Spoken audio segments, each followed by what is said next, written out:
When these covenants were made, Lysias went to the king, and the Jews gave themselves to husbandry. But they that were behind, namely Timotheus and Apollonius, the son of Gennes, also Hieronymus and Demophon, and besides them Nicanor, the governor of Cyprus, would not suffer them to live in peace and to be quiet. The men of Joppa also were guilty of this kind of wickedness. They desired the Jews who dwelt among them to go, with their wives and children, into the boats which they had prepared, as though they had no enmity to them, which, when they had consented to, according to the common decree of the city, suspecting nothing, because of the peace, when they were gone forth into the deep, they drowned no fewer than 200 of them. But as soon as Judas heard of this cruelty done to his countrymen, he commanded the men that were with him, and after having called upon God the just judge, he came against those murderers of his brethren, and set the haven on fire in the night, burnt the boats, and slew with the sword them that had escaped from the fire. And when he had done these things in this manner, he departed as if he would return again, and root out all the Joppites. But when he understood that the men of Jamnia also designed to do in like manner to the Jews that dwelt among them, he came upon the Jamnites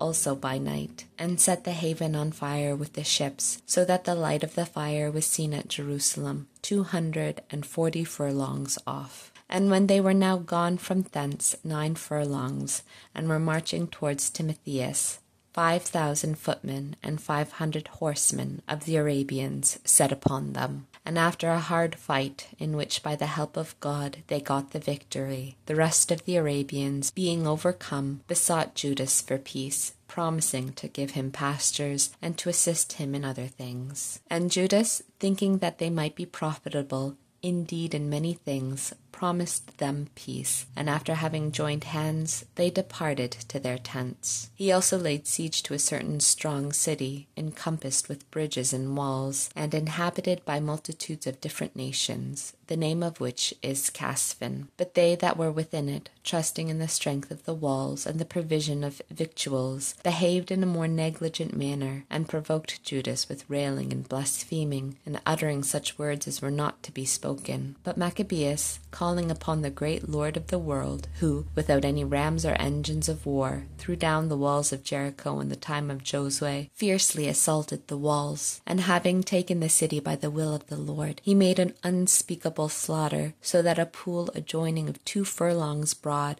seemed to run with the blood of the slain. From thence they departed 750 furlongs, and came to Charaka, to the Jews that are called Tubianites. But as for Timotheus, they found him not in those places, for before he had dispatched anything, he went back, having left a very strong garrison in a certain hold. But Dositheus and Sospiter, who were captains with Maccabees, slew them that were left by Timotheus in the hold, to the number of 10,000 men. And Maccabees, having set in order about him 6,000 men, and divided them by bands, went forth against Timotheus, who had with him 120,000 footmen, and 2,500 horsemen. Now when Timotheus had knowledge of the coming of Judas, he sent the women and children and the other baggage before him into a fortress called Carnion, for it was impregnable, and hard to come at by reason of the straitness of the places. But when the first band of Judas came in sight, the enemies were struck with fear by the presence of God, who seeth all things, and they were put to flight one from another, so that they were often thrown down by their own companions,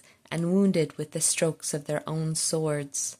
But Judas was vehemently earnest in punishing the profane, of whom he slew 30,000 men. And Timotheus himself fell into the hands of the band of Dositheus and Sospiter, and with many prayers he besought them to let him go with his life, because he had the parents and brethren of many of the Jews, who by his death might happen to be deceived. And when he had given his faith that he would restore them according to the agreement, they let him go without hurt, for the saving of their brethren. Then Judas went away to Carnion, where he slew 25,000 persons. And after he had put to flight and destroyed these, he removed his army to Ephron, a strong city, wherein there dwelt a multitude of diverse nations. And stout young men, standing upon the walls, made a vigorous resistance. And in this place there were many engines of war, and a provision of darts. But when they had invocated the Almighty, who with his power breaketh the strength of the enemies, they took the city, and slew 25,000 of them that were within. From thence they departed to Scythopolis, which lieth 600 furlongs from Jerusalem. But the Jews that were among the Scythopolitans, testifying that they were used kindly by them, and that even in the times of their adversity they had treated them with humanity, they gave them thanks, exhorting them to be still friendly to their nation. And so they came to Jerusalem, the feast of the weeks being at hand. And after Pentecost they marched against Gorgias, the governor of Idumea, and he came out with 3,000 footmen and 400 horsemen. And when they had joined the battle, it happened that a few of the Jews were slain. But Dositheus, a horseman, one of Basanor's band,